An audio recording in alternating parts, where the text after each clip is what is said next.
We're going to be changing the back brakes on a 1996 Ford F-150. This should apply for 92 through 96 F-150s and probably some earlier models. These are the basic tools you're going to need. You can have some more specialized brakes tools to make it a little bit easier, probably safer.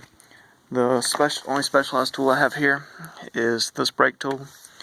It was about $4 online and really wouldn't recommend it. Can't even really use it for its purpose. All I'm using it for is to reinstall the springs, which can be done not as safely. Wouldn't recommend doing it that way, but you can do it with just a flathead screwdriver to reinstall those springs. Using it basically the same way. The size socket you're going to need to take these lug nuts off is 13/16, and I went ahead and picked up a hardware kit for it, along hardware kit, pads, and a drum. So the other side's already been done, and we're just going to go through a tutorial on doing this side.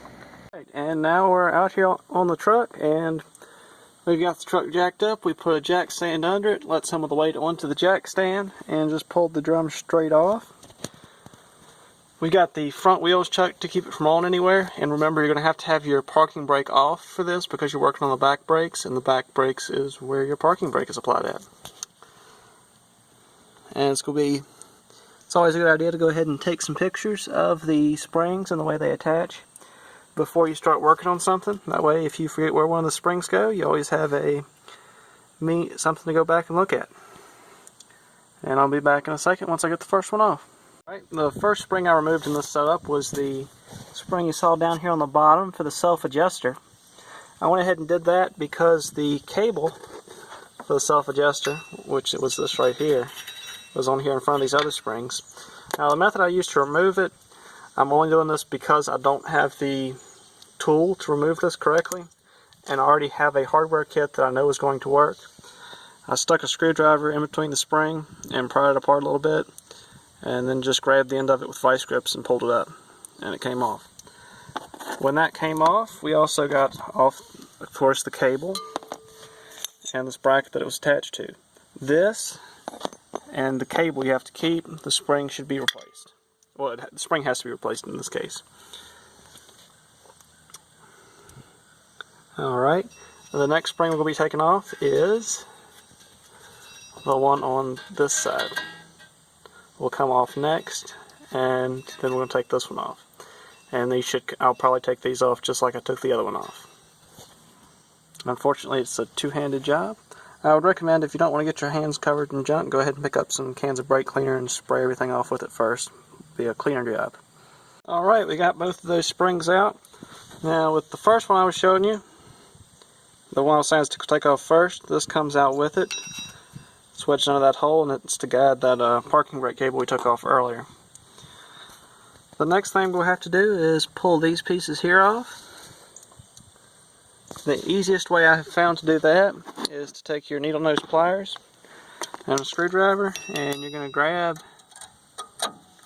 this little piece in the center with your needle nose and push down on it, the outside of it, with a screwdriver or something else to take the tension off of it. And you just want to turn that 90 degrees and then it releases. Do that on both sides, and then the shoes will come off. Alright, we got our retainers off, and had a little problem. That's another reason we get the hardware kit.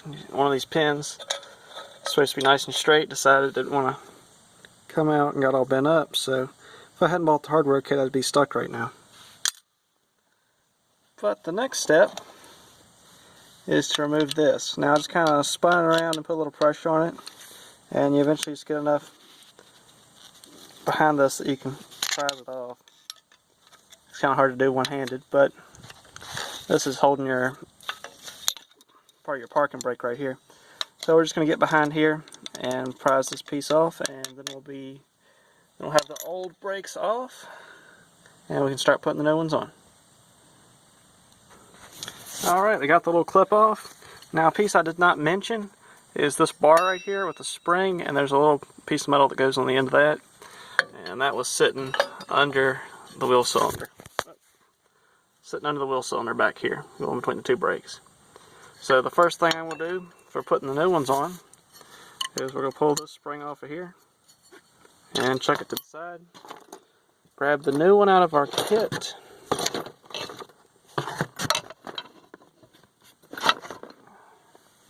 And we gotta find that bracket that goes on the end of the spring. Here it is. Looks like this.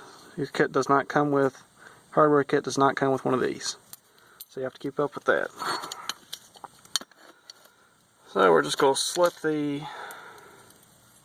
spring on back over here like we was, and put the bracket over top of it.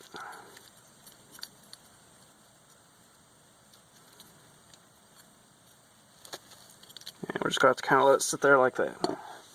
Just prop it up over to the side. And we're going to start by reattaching our parking brake cable. Got our two shoes, one of them's front, one of them's back. It is specific. Lay down the ones you take off of which side so you can keep up with which size is which. So basically we're doing the reverse of what we did to put that pin on, that clip on. We've got a new one of those in our kit. Alright, we got that little clip back on there. And I went ahead and put on the first one of these. I know I wasn't going to be able to videotape it. This is probably the hardest part about doing the brakes my way, is getting this piece here back on. You got to do one on each side. I really don't have an easy way to do it. You just got to kind of put the pin through the back and try and apply pressure to the spring and take your pliers and get that turned back at a 90-degree angle.